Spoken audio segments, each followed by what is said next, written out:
Welcome to Storytime with the Intimacy Ally. Each episode will tear down a myth, kick a social norm in the beanbag, gut punch a sex ed untruth, or destroy a poorly constructed relationship expectation. Get ready to unlearn all the crap you accepted as fact. Strap in for a mind-blowing revision on what sex is and what it can do. Prepare yourself for a whole new thought pattern when it comes to modern relationships. And now, here's your host, Jenny Simus, the Intimacy Ally, relationship expert and certified sex and intimacy coach. Hello, my lovelies. Welcome back to Storytime with the Intimacy Ally. It's me, Jenny Simus-Leahy, your Intimacy Ally. And I am joined today by this really cool chick. I got to meet her or got to hear her speak because of Courtney Brame. So shout out Courtney Brame and something positive for positive people. And I want you guys to meet Nikita Fernandes. She goes by she, her, hers. So thank you for normalizing pronouns. She is also known as Goddess Nix. So we're going to get into all of that in a little bit. Nikita, I want to welcome you to the podcast. And how you doing? How's it going today? Yeah, it's going really well. It's almost like the middle of summer, which is crazy to me. I'm on the East Coast, and I just spent a day at the beach, and it was lovely. So I'm feeling very uplifted and in good spirits. Yay! Same. I went to the beach this weekend too. Burnt the shit out of myself. Amazing. So yay. So I wanted to ask you kind of like your Marvel origin story. Like, how did you come to start in this work? And where did it start first? Was it more in the kink community or did you get into the psychotherapy first? How did that start? Yeah, thank you for asking that question. I think for me, a lot of it started or it can be traced back to my upbringing, actually. I was born and raised in Bangalore, which is a city in the south of India, in Karnataka, the state. And I grew up around a lot of patriarchal culture that, basically was very oppressive to women, and women were just not allowed to have a sexuality. And I grew up thinking, okay, this is weird. Yeah. We're all sexual beings. The only time I'm seeing sex is in porn or in the media, but I'm told to close my eyes. And there's complete erasure of people's sexuality. That felt very strange to me. And so I found myself reading smut in bathrooms at 6 a.m. when my parents went to church. Um, and Nice. a lot of it started back then. And I knew I wanted to be a therapist since like seventh grade. And yeah, it's Nice. a long time. So I'm very, very proud of myself for making it here. But I think the sex therapy element definitely has been like sitting and mixing since I've been growing up, and then came into light actually when I moved to New York City and found the sex positive scene, and ended up going to a BDSM convention at a hotel where I took a lot of classes, met people that are doing this professionally, and just hearing them speak was so inspiring to me, and it made me realize that we don't have enough mental health professionals or even like any kind of professionals that are equipped to serve this community, my community. And so there's a moment where I stood up when we were doing a class, and I talked about how I really wanted to dedicate my career to serving this community that often feels misunderstood and often is like just like neglected, really. And that was my Marvel origin story of, the moment I decided this is who I am, this is what I want to do. Okay. Yeah. And in case you're only listening, you're not watching, like you might not be able to see. And honestly, you can't see all of the intersectionality that Nikita displays. But she has this intersectionality of identities of South Asian, queer, neurodivergent, and HSV1 positive. That is a lot. That's a lot of different hits you got going. You know that, right? Yes, that is a lot of different identities that just, definitely make me there's also like feelings of isolation that come up sometimes when I'm in certain spaces and I look around and I say, oh, people don't look like me, people don't people are not going to be able to relate to my story. People are Mm-hmm. going to have to do a lot of educating if I share my story. And Mm-hmm. definitely be exhausting, which is why, as a therapist, it's really important for me to then work with clients that don't have to do that educating for me, because I understand what it's like to live at the intersection of identities that people don't really like have any visibility. There's like, I think so much Mm-hmm. of it comes back to this erasure of visibility for certain identities. And I think having lived at the intersection of so many makes me feel very passionate then about helping people feel visible and understood within the context of like their healthcare. Okay. That's awesome. I love all of that so deeply. So is that how like healing with Nikita kind of came to be? Yeah, my domain name. Yeah, that was a more recent thing. Okay. So I'm also um I, I live at the intersection of a number of marginalized identities, and I think one that is, pretty big right now is my immigrant identity. I'm here on a visa in this country, and um, because of that, it stops me from being able to like own my own business ever as long as I'm on a visa, and it's very Okay. frustrating. And so my domain name was something that was very special to me, because I felt like, I'm never going to be able to own my own practice, but at least I can have this domain name, or I can have um, this website where I can represent myself, even if I could never fully have my own brand and independently operate as a person because of my immigration status. Mm-hmm. Wow. So when did you come, if you don't mind my asking? Were you still a kid? Was this when you were an adult? So I first came to the US when I was 18, 19 years old. Mm-hmm. And it felt like it was and it wasn't impulsive. It was something that I've wanted to do since I was a child, really. I, grew up in a family that definitely, unfortunately, centered whiteness to an extent, like a lot of Indian families back in India. And so the idea of going to America and having the American dream is like put on a pedestal. And it's something that I grew up with, that was deeply internalized, of success equals going to America and Oh, having wow. established. Right. And so I came to this country at 19, leaving my whole community behind, which, looking back, that wasn't something I was processing while it happened. Mm-hmm. But I had my family, my friends there, and I was coming to this country by myself and really just starting from scratch. Whew. And it was very intimidating.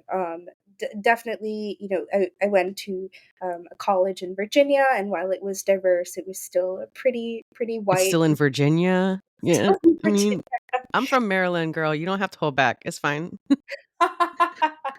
Yeah, I actually miss the DMV sometimes. Well, then you can come visit. Yes, I'll visit, I'll come back to my bubble in New York. Uh, so yeah, I've been in the U.S. since I was like 19 now, and my move to New York definitely happened after during the pandemic. So I think Oh, that, shit. yeah, I Okay. definitely picked some. I've made All some right. challenging decisions that have always worked out, but definitely had huge adjustment windows. And so I've been in this country for about 8 years now. Nice. Yeah. At 18, 19. Whoa. I did not have the wherewithal for moving countries. So that is hella brave. Holy shit. Thank you. Oh Thank you my for God. that. Oh, all right. So then talk to me about what came next. You're in New York. You're young. You're on your own. Did you find community when you got there? Yeah, I had to build from scratch, but Mm-hmm. I think what really helped was, being in grad school to be a therapist. I got to meet a lot of lovely other people. I highly recommend that people have therapist friends. Don't lean on them all the time for emotional labor, but I feel like my friends that are therapists really can have a lot of grace for me and the people in their lives, and so I'm very lucky to have started building community with a bunch of therapists in training. And honestly, dating apps were another huge thing that helped me build community because it was Okay. pandemic, and I was like, Yeah. I can Which ones did you like, meet. if you don't mind my asking? No, that's a great question. Definitely. Which ones I like right now? I would say Field and Flora and Mhm. hashtag Open. But back then, when I moved to the city, I was still monogamous, and so Hinge and the like, all of those Hinge apps. is where I met my husband. I ain't gonna lie. Lovely. Yeah. Yeah, Hinge has had a good reputation in terms Mhm. of the dating app world. So So were you using it kind of like you're meeting people who also, like, became friends? Or yeah, was it some of them I definitely became friends with, and then I used Bumble, but I used Bumble BFF, which is where you okay. can go on friend dates, Mhm. and that was really interesting. But it didn't really work out because I didn't really end up meeting a lot of people that I connected with on a friendship level, Gotcha. and I realized that dating for friends is so much harder. I Yes. mean, because like there's all of these important compatibilities that I feel like with dating for partners, like maybe I like will settle more easily, but with a friend, I just like my friendships are sacred. I need them to be Right? You're like, "I actually plan on this lasting a lifetime, exactly. and the romantic ones or the sexual ones might not, Yes, so you're kind of held to a higher bar." Sorry. exactly. That's Yeah. exactly it. Thank you for verbalizing. So yeah, I ended up, of course, meeting a lot of community. I would say through the kink scene as well. So yeah, I found the kink scene my second year in New York. I mean, it's like 2021, early 2021, so that's Mhm. fresh out of the pandemic. Slash, the pandemic was still happening, but people were. Looking for community again. People wanted to be in spaces where they felt understood by other people, and so finding the kink scene through a friend was just life saving and so special. I feel like it found me when I needed it to find me, and definitely shaped my life from there on and how I saw things like embodiment and healing and our ideas of sexuality. All of that just expanded further. And it Okay. felt like this coming of age moment of like, okay, this is who I am. This is Mhm. it for now. This is what I want to be doing with my time, and these are the people I want to surround myself with. Nice. So, did the Goddess Nix come along very soon after, or is that more recent? Where's that from? That is definitely more recent. I would say Okay. when I first found the community, I definitely identified, as a bottom, and Okay. still do. And so a lot of my earlier kink experiences have been shaped by me really coming into this community and taking on different kink identities, being a bottom, being a submissive, Mhm. and really leaning into that and giving up this control. And then during that, Mhm. I started to. There's like a turning point, and maybe it was just feeling, very confident from finding the kink scene, like graduating to be a therapist. I was really feeling myself, and I was playing around on Instagram one day, and I was like, I like the word goddess. Like I've heard, and the thing about the kink community is we normalize so many names and words that people Mhm. put in their name. And so Yep. I'd met other people that went by goddess. And I was like, holy shit, I love that. Like this is what I'm feeling like right now. So Mhm. that's where the goddess Nix came from. And Nix Nice. specifically because when I grew up, um, a lot of people would like my nickname would be like Nikki, and I would always joke and say that sounded like a white woman. And that was like my white Starbucks name that I didn't know how to pronounce. Right? And so I decided that I wanted a different nickname that I want to go by, and and one that isn't like having people assume my gender. And Okay. so that's where the Nix came from. Very nice. Even though I, at the moment, identify as, a cis woman, I wanted to pick a name where people wouldn't be putting their assumptions onto it. And so that's where the Nix came from, because to me it sounds like really like genderqueer, and also just don't put your projections on my name. So, Yeah. No, it's fantastic. And I love going through your Instagram. I think your pictures are spectacular. I think that you are out there, you're like, I'm wearing the things, I'm doing the things, it just looks like you're having a really good time. thank you. Thank you for Ye- saying that. I definitely grew up with a lot of body shame, unfortunately.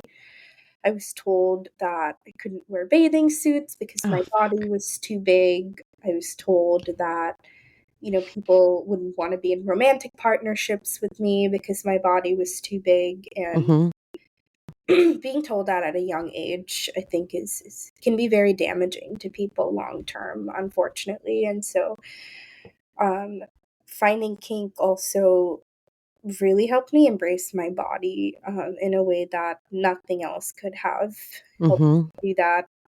And so my Instagram is really a reflection of how I'm feeling now about myself, which is mm-hmm. feeling confident and feeling good in my body. And I think it's so wonderful that you found that at the age you did. Like, I know people who are, 40, 45, 60, who are just realizing that the ideas that, capitalism, fucking patriarchy, your ex-husband put on you are not real. Like, they're not real, and you don't have to live with that. You don't have to live with someone else's shame on you. Ugh, it's such a hard one. it's a very hard one. Body shame is also handed down through generations. So even though we're working with the things that we're being told, in the moment, and we're working to unlearn them, there's still so much generational stuff that's passed down, especially to people assigned female at birth, and how they're growing up and what they're being told, Oh, as yeah. conditioning. Right? My dad was like the nicest guy ever. Like, he was the coolest dad. He was so great in so many ways. But I do remember him telling me when I was little and I started putting on weight, girls who eat sweets grow up to need 2 seats. Mm, And I was like, "Oh fuck." Like, I wonder if that's where it all started, where I just thought that, I'm not worth uh what I should get. I should take whatever I can get because I'm a fat chick. You know what I mean? yeah, absolutely. Yeah. I also grew up believing that. Mhm. Yeah, and it's rough. It's rough to get out of that. But I think you've done it, or like you continue to do it, because I don't think you ever fully let go of those things, or at least I haven't. Like, I've done a lot of work. I continue to do work to deny like those untruths, and that's part of why this podcast exists, is to, have people know that they're not the only ones that came up hearing that bullshit, and they can let go of it, or let go of as much of it as they can. So I don't like to say healed. I like to say, continuing to heal, or healing, or learning new things. You know what I mean?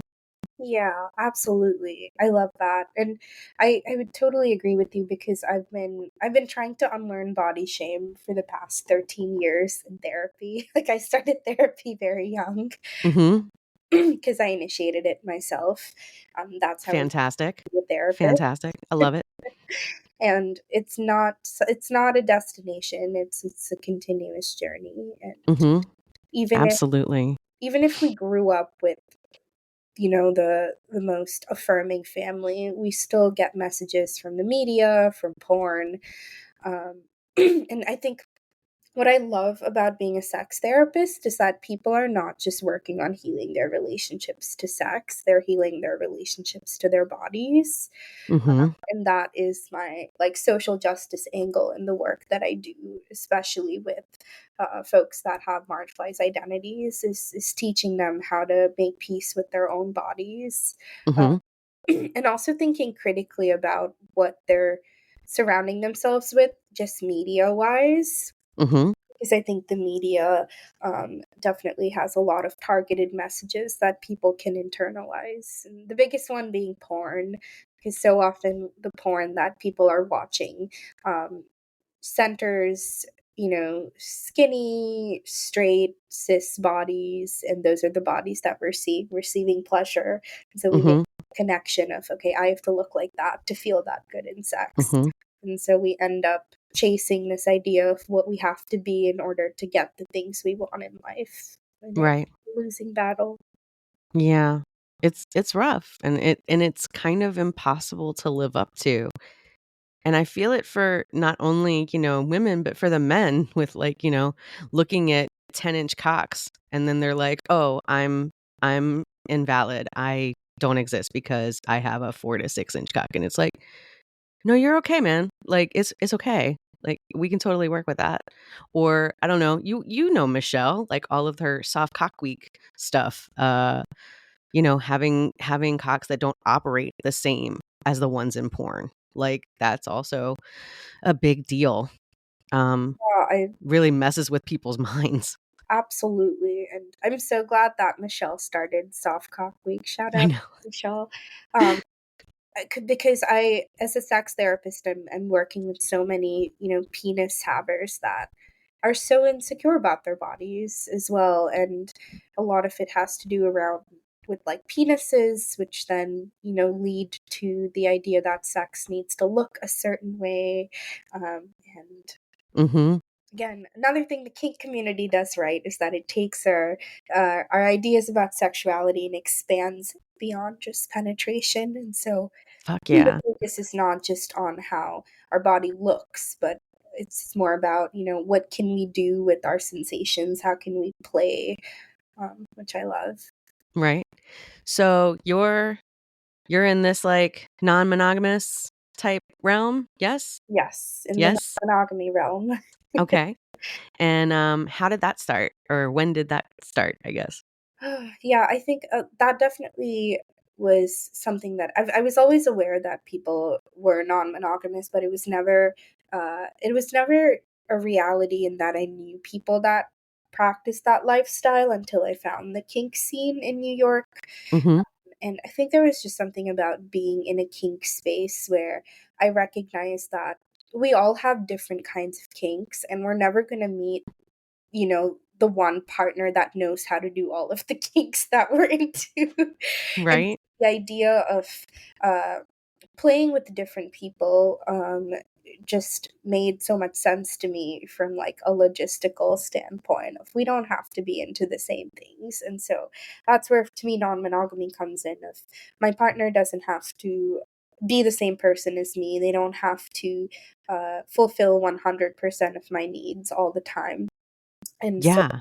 um, I think my desire to be non-monogamous was born out of that, um, out of the relief of I don't need to be everything to one person. Fuck Uh, yeah. I don't have to fulfill someone's needs Tick 100%. every box. Tick every box. Yeah, Whoosh. exactly. And I think, Esther Perel does a really good job of talking about this in her book, Mating in Captivity, where she Mm-hmm. talks about how we look to our partners to meet the needs that once an entire village met.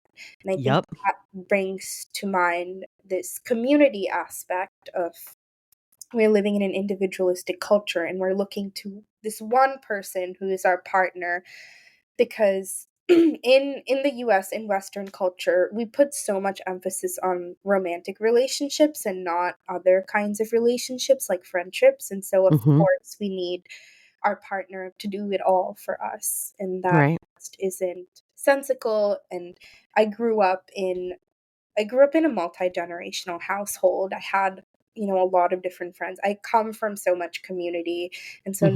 non-monogamy like it felt like it like almost fit in with my culture. And so me being non-monogamous is actually me continuing to be in line with my culture and what Indian culture does center is community. And I think non-monogamy also centers community. Kink centers community. And so Fuck I yeah. find myself leaning towards these, alternative lifestyles within a very individualistic culture, which is what I think draws a lot of people to it. Absolutely. And I mean, that goes back to what you were saying about like Bumble BFF. Like, you are looking for the people who are going to have those lasting connections beyond the romantic and beyond the sexual, because Exactly. some of that will change and some of that will fade, but your interests, your values, your morals, your decisions, your wants, your desires, your likes, your dislikes, they're going to stay pretty, the same. And if you can find those connections that don't have that, romantic element, don't have that sexual element, I mean, those are going to be your people like forever, And it is so much pressure. Like, this was one of the things that I remember trying to share with a lot of the women who were coming to like my groups last year, and then doing my course earlier this year, when they were learning to date again after being in relationships for a very long time that ended, or being alone, or being widowed. I wanted them to understand non-monogamy is a thing, and it is a good thing. And it means that you have so much less pressure on yourself, and you are also putting so much less pressure on the people who you're engaging with. And I used to be really glib about it, actually. My first friend who came to me and told me that he was non-monogamous, I was like, okay, like, isn't that just the same as when we were just like fucking all of our friends when we were like 20? Like, isn't that like basically what's up? Like, because I had a ton of fuck buddies. Like, I didn't have relationships. I just had a ton of fuck buddies. I had, and they knew that everybody knew about each other, for at least for me. Like, some of those fuckers were assholes and didn't tell whoever they were with. And, it happens if you're younger, I guess. But that's what I saw it as. And he tried to explain it to me. It took me like 4 years to understand. He was like, no, it's more than that, because it's not just sex, Jenny. Like, if it was just sex, then it would be swinging. Because I have, a core person who I'm with. Mhm. We live together, we're going to get married eventually. But he was like, so then it would just be us, swinging and like changing partners. But that's not what's happening. We're having actual like relationships with the people who are also very aware that we are in a committed relationship with each other. And we understand that this can evolve. Like, maybe we will not always be the core relationship. Maybe that will be someone else. And that's how this works in this polycule. And it took me so long. It took me I feel kind of stupid that it took me so long to understand how very different it was from just when we were, kids fucking around on each other. Yeah. Yeah, absolutely. I mean, I think that sounds, like a very human experience that isn't stupid, and I think a lot of people could relate to that, especially because it doesn't fit in with what the stories we're told don't center on Right. like that. Right. And The so fairy tale doesn't end up with Cinderella and one of the stepsisters who's cool. Right.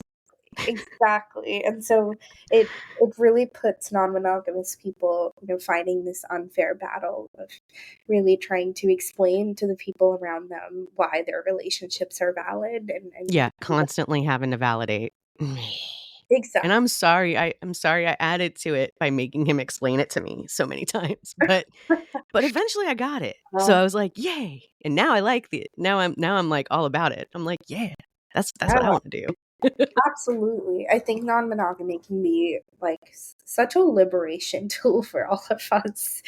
And I am very fortunate to have, uh, been exposed to people that live these lifestyles when a lot of people around the world don't have that exposure, and then they don't end up seeing that this can be possible. Yeah. I was just watching the Ashley Madison thing on Netflix. Did you watch any of that? No, I didn't. Oh my God, it's so hard. Ashley Madison was the dating site that was in the early 2000s for married people to find someone to cheat with. That was like what it was designed for. Um, and I'm only in like episode 1, and I'm just like, man, if like half of these people knew that non-monogamy was an option, like, think of how many of these marriages could have been saved, or how many of these people wouldn't have lost their sensitive information when they eventually, Ashley Madison got hacked. Ugh. Like if we just taught people, younger, hey, there's more than one way to relationship. Absolutely. Yeah, I now that you mention it, someone did bring that up recently with me, and it made me think about how cheating is so normalized in our Fuck society, yeah. but non-monogamy isn't, and Right. And it doesn't. makes no sense. So you're doing, you're doing the kinky thing, non-monogamy thing, you're getting your education, you have your community. Now, when did the HSV come into this, and when did you start educating people about? Yeah, so I was diagnosed with HSV earlier last year, and before that I had STIs, and so it wasn't. I think when people get their first STI, it can really feel like the world is ending, and I really want to, validate that experience. It can be very scary. Fuck Um, yeah. but we work through it, we get through it. Where um, someone very close to me recently said it's never been a safer time to be a slut. And they're right. We have medicine, we have conversations about it. We've come really far as a society. And so when I was diagnosed with HSV, it definitely was a shocker to me, but it also wasn't my first STI. And so um, that part of me was feeling a little more calm of, okay, I know what this is. Okay. I'm a sex therapist. I'm in this community. People have Mm-hmm. it. But community support was still paramount because I still did feel like, there was something I did wrong, or there was something wrong with me. And so my HSV identity is definitely one that, um, I'm still assimilating to. I'm still navigating the whole disclosure conversation. I'm trying to do a lot of activism in that field because I think that it's definitely a very misunderstood like transmitted infection. Um, Mm-hmm. I find that, a lot of people that want to work with me as a clinician might have it because they understand that not everyone is equipped to talk about it in a non judgmental way. And so I find that people are really seeking people that are open about, being educated about this and open about talking about it because so many of us have it. Mm-hmm. Yeah. Did you want to share some of the things that you like to, like if somebody was going to come to you and start counseling Mm. because they had gotten a diagnosis, what do you like to share with them when you get started working? What do you want them to know to kind of like tone down that stigma or help normalize this for them or with them, I suppose? Yeah, I think the first thing I like to do is disclose to my clients because as so often as therapists we're taught to, keep everything in, not show up as a human, just be a blank slate. And I don't think Mm-hmm. that is human. We're very relational. And so my first thing that I do is definitely just normalize with my clients that, hey, this is something I have lived experience with. I understand what it's like. And I just see like the relief in their eyes if okay, Mm-hmm. someone else knows what this is like. And what I like to do next is really help them like make meaning of what that means to them. Mm-hmm. Because so often it's not about what is happening to us, but it's about like the meaning we're making of certain things. We have as Mm-hmm. humans, we have a lot of uh agency in how we see things and our perspective. And Mm-hmm. so I really help them try and make meaning of what it means to be diagnosed with HSV, how that's going to impact their dating life. I work with a lot of non monogamous people, so it has huge impacts, not just Mm-hmm. for them and their partners, but for their partners' partners. And there's like Right. a whole network of people that are included. And so we really talk about, what are some core beliefs that are being triggered by their diagnosis. For example, a lot Mm-hmm. of people feel unworthy, or a lot of people feel undesirable, just even without having HSV. And so this added diagnosis can really weigh that part down. And so we really get in touch with those core beliefs and talk about reframing them through the lens of other people have this is normal, this is a skin condition, like we have an array of health problems that can happen to us because we're human beings. And I think Right. the benefit lies in like normalizing our humanity and normalizing the idea that like we as human beings, like we're not going to be perfect, and that's okay. Mm-hmm. Yeah. I can't remember who wrote Strange Bedfellows. Why is it leaving my brain? Arg. But Strange Bedfellows, I cannot remember her name. I will remember it and put it in the show notes. I think she was on Courtney's conference. Now I feel like an asshole. But Was it Evelyn? was it who? Evelyn, Dr. Evelyn. No, it wasn't Evelyn Dacker. But I love her too. Dakota. Hmm? Dakota. Nope. Dakota. No. She wasn't a speaker. Oh, She was just there. Yeah. But yeah, she in her book Strange Bedfellows, she said that STIs are the cost of doing business for having a sex life. mm, Yeah. She was like, I want people to understand that this is normal. This is yeah. normal and it's okay. And we can get through these things, you know? And she's an STI doctor, like a researcher.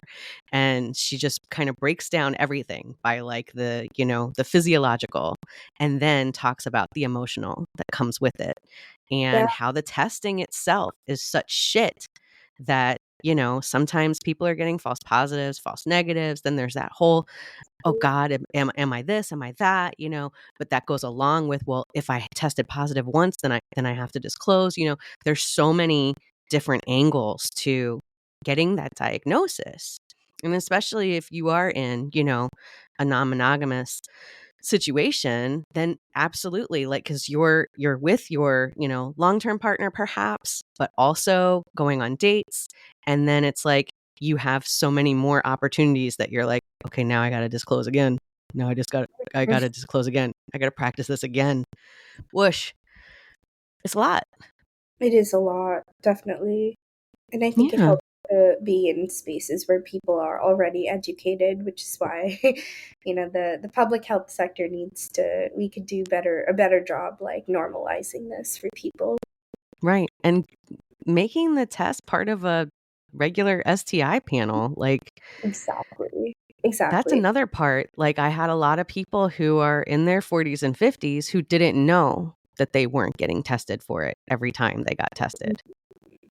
So that's another interesting part for me, like Yeah, working with people who are re-entering dating. I'm like, absolutely. let me tell you. And what I really liked about your presentation though was how you were talking about, you know, this is something that you could have gotten as a child. This is something that you could have gotten drinking off of somebody. People kiss babies. Babies Yeah. babies. I want more people to understand that. And I want to take away this part of like, you know, oh, we can't talk about herpes in children because it's an STI. It's like, but is it? Because I feel like you just had to start making all these terrible posters and notions and whatever because they figured out how to work on gonorrhea and chlamydia, and you wanted to have something else to shame women with Exactly. or straight men with because they were like, well, AIDS is all a gay thing. So we'll just pile this on all the people who are not having gay sex. Here we go. And now that we have PrEP and everything, I'm like, okay, does that mean that we can kind of shift the focus and help out people who are HSV positive now? Could that be a Absolutely. thing? Yeah. I hope that will be a thing soon. I also think that sex has a lot of different risks, and we're only focusing on the physical risks and not Oh, talking fuck yeah. And it's emotional. all we're taught about. You Exactly. know, when you're in sex ed, that was part of why I wanted to become, you know, a sex coach and a sex educator was Mm, the shitty sex ed that I got before I started having sex was, you know, don't get pregnant. If you have sex, you're going to get pregnant. And also if you have sex, you're going to have bumps all over your, you know, vagina or penis. And then no one will ever have sex with you again. So that's why you shouldn't do it. And it's like, all right, well, but I don't think that's going to happen. So I'm going to do it. And they don't talk about the emotional readiness that should be happening, or that you should be able to have conversations surrounding consent, or conversations surrounding, what if I do get an STI and I'm in a relationship? How do I talk to somebody about that? And I feel like that's what you guys are doing. You're giving people those tools. Absolutely. And I think that's why I see sex therapy becoming more and more popular with people, because people really want to start talking about these things that they've had, little to no exposure to for so many years. But I think people are finally, or maybe it's like, all the talk we have around people really deserving pleasure and decentering work, decentering capitalism. And that's where hopefully people can really start to recognize that they deserve to have pleasure in their lives, and reconnecting with their body, really thinking about things like STIs and kink and non-monogamy. It does feel like, in a way, these are all tools we can use to have lives that do, like, say fuck you to capitalism in a way. Fuck yeah. I am all about it. Ugh. Well, Nikita, I want to thank you so much for coming on the podcast today. I think you're just like a wealth of knowledge, and I can't wait to hear how things like evolve for you over the next year or so. And I'm going to bring you back on if I can get you. Thank you so much, Jenny. Yeah, this has been a really good conversation, and I do appreciate you, bringing in your own perspective, and as like a dating coach, and also just talking about your own journey with non-monogamy. I think it's so helpful for us to talk about our stories so people can hear them and maybe relate to them, or maybe say like, oh, if like that person is doing it that way, then maybe like I can do this. And I think it's really important for us to be open. Absolutely. Absolutely. A fat old Jewish chick and this hot South Asian queer, also queer here, neurodivergent, HSV1 positive. Yes, but we're all doing it. We're all doing it. Yeah. We It's all okay. Yes, exactly. Oh, We're gonna all be right. And so are you taking on new clients right now? How can people find you? How can they work with you? Yeah, so I am taking on new clients right now. People can find me at my website, which is healingwithnikita.com. I think you will attach that to the show notes. Absolutely. So people can find it there. And I work with a lot of polycules, couples, people that are dating, people that want sex therapy. So a whole array of options. And I also am really grateful to have, gotten the chance to speak at a conference recently. I'm hoping to do more educational events. And I do a bunch of educational events in New York City. So if anyone's listening from New York, definitely feel free to check out Hit Me Up, which offers a lot of really good kink educational classes that I sometimes teach. And then we also have, other community spaces in New York, such as Open Social, which is a platonic community for non-monogamous people, which is nice. an incredible resource. So, yeah. Okay. And do people need to be in New York to work with you for psychotherapy? So, yes, people would need to be located in New York to see me as a therapist, but I also work as a coach. So that's when I can see people across different state lines. Okay. But it wouldn't be therapy, would be coaching. Okay. Sweet. That's awesome. All right. Well, I want to thank you again. Thank you to the listeners for listening to this episode of Storytime with the Intimacy Ally, where we say, fuck no to the status quo. Bye, my lovelies. Thank you for tuning in to Storytime with the Intimacy Ally. We hope you learned a bit more about putting the fire back in your romantic relationships, exploring communication and emotional readiness in all relationships, and how to expand your definition of intimacy so you can reach your relationship goals. Go to theintimacyally.com to subscribe and never miss an episode. Follow the links in the show notes to social media and events. Till next time, keep on learning, growing, and thinking. Storytime with the Intimacy Ally podcast is meant for educational and entertainment purposes only and should not be considered as health or mental health advice.